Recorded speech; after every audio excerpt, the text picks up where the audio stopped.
Hi നമസ്കാരം. അപ്പോൾ ഇന്നത്തെ യാത്രയെന്ന് പറഞ്ഞാൽ ഞങ്ങൾ ചേട്ടൻ്റെ വല്യമ്മച്ചി മരിച്ചിട്ട് അങ്ങനെ അതിൻ്റെ ചടങ്ങ് കാര്യങ്ങളൊക്കെ ഉണ്ടായിരുന്നു 16 ദിവസത്തിൽ. അതൊക്കെ പോയിട്ട് കഴിഞ്ഞ് ഞങ്ങൾ ഈവനിങ്ങിന് അവിടെ നിന്ന് ഇറങ്ങിയത് കായംകുളത്തുനിന്ന്. അവിടെ നേരെ ഞങ്ങൾ കൊല്ലത്ത് വന്നിട്ട് കൊല്ലത്ത് മോന് ഞണ്ട് വാങ്ങണമെന്ന് പറഞ്ഞിട്ട് അങ്ങനെ ഞണ്ട് തേടിയുള്ള പോക്കാണ് കേട്ടോ. ഇതിപ്പോൾ വാടി കടപ്പുറമാണ്. അപ്പം വൈകുന്നേരം ആയതുകൊണ്ട് തന്നെ ഭയങ്കര ലാഭത്തിന് മീൻ കിട്ടുന്നൊരു സ്ഥലമാണ്. അപ്പോൾ അവിടെ വള്ളത്തിൽ കൊണ്ടുവന്ന് മീൻ ഇറക്കി ആ സ്പോട്ടിൽ തന്നെ മേടിക്കുകയാണെങ്കിൽ ഭയങ്കര ലാഭത്തിന് മീൻ മേടിക്കാൻ പറ്റും. ഈ ഒരു കൊട്ട മീൻ 1500 കേട്ടോ ചുമന്നത്. പിന്നെ ഞങ്ങളങ്ങനെ ഞണ്ട് തേടിപ്പോയി ഞണ്ട് കിട്ടി കൂട്ടുകാരെ. അപ്പോൾ മോനാണെങ്കിൽ ഞണ്ട് വേണമെന്ന് എറിഞ്ഞിട്ട് എനിക്ക് ഭയങ്കര പേടിയുള്ളൊരു സാധനം കേട്ടോ. ഞാൻ തൊടുത്തോലില്ല. കറി വെച്ച് തന്നാൽ കഴിക്കും. എനിക്ക് കറി വെക്കാനും വലിയ ഇതൊന്നും പോരാ. അങ്ങനെ അവിടുത്തെ എല്ലാം അവിടെ എൻ്റെ കൂടെ കുഞ്ഞമ്മ വരുന്നുണ്ട്. കുഞ്ഞമ്മ എല്ലാ ഡീറ്റെയിൽസ് പറഞ്ഞു. എനിക്കങ്ങനെ ഒരുമാതിരിപ്പെട്ട മീനൊന്നും കണ്ടാൽ അറിയില്ല. ആപ്പാടെ ചാളയും ചോമ്പും ചൂരയും കണ്ടാലറിയാം, നെത്തോലിയെ കണ്ടാലറിയാം. വേറെ ഒന്നും ഒരുമാതിരിപ്പെട്ട ഇവിടെ നിറയെ മീനുകളല്ലേ.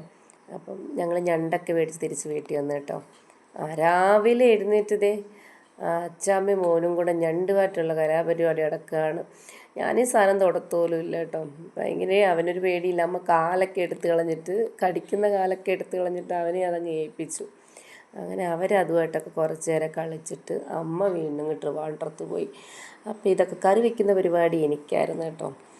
എനിക്ക് ഞണ്ടുമായിട്ട് വലിയ അംഗമൊന്നുമില്ല, എനിക്ക് പറ്റത്തുമില്ല. ബാക്കി മീനൊക്കെ ഞാൻ ഫ്രഷ് ചെയ്ത് വെക്കാനൊക്കെ എനിക്കറിയാം. ഞണ്ട് മാത്രം നമ്മൾ കളിയില്ല.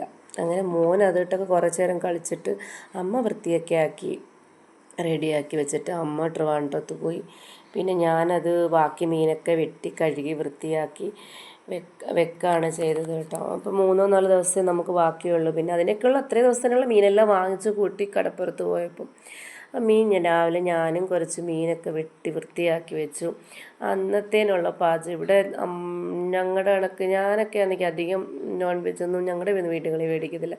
ഇവിടെ രാവിലെ തൊട്ടേ മീനാണ് കേട്ടോ. കൊല്ലക്കാരല്ലേ പറയണ്ടല്ലോ. പിന്നെ രാവിലെ ബ്രേക്ക്ഫാസ്റ്റ് തൊട്ടേ മീനില്ലാത്ത പരിപാടിയില്ല. അപ്പോൾ രാവിലെ ചൂരയും ഞാൻ കറി വെച്ചു, നെത്തോലി എടുത്ത് വറുത്തു. അപ്പോൾ അവിടെ ഞങ്ങൾ ചെല്ലുമ്പോൾ മാത്രമേ അധികം വീട്ടിൽ താമസമുള്ളൂ. അത് 3-4 ദിവസം ഈ പ്രാവശ്യം നിന്നോളും. അപ്പം പിന്നെ അടുപ്പിൽ ചട്ടിയിൽ വെക്കാമെന്നൊക്കെ വെച്ചിട്ട് ഞാൻ അടുപ്പിലൊക്കെ വെച്ച് പാചകം ചെയ്തു. അങ്ങനെ ചൂരക്കറിയും വെച്ചു, നെത്തോലിയും വെച്ചു. പിന്നെ അധിക ദിവസമൊന്നും ഞങ്ങൾക്ക് ഇല്ലാത്തത് കൊണ്ട് ഞങ്ങൾ 2 ദിവസം കഴിഞ്ഞിട്ട് ഇറങ്ങാനിരിക്കണം. ആ തിരക്കിൽ ഞങ്ങൾ വീഡിയോ ഒന്നും എടുത്തിട്ടില്ല. അപ്പോൾ എല്ലാവരും സപ്പോർട്ട് ഉണ്ടാകണം. Thank you.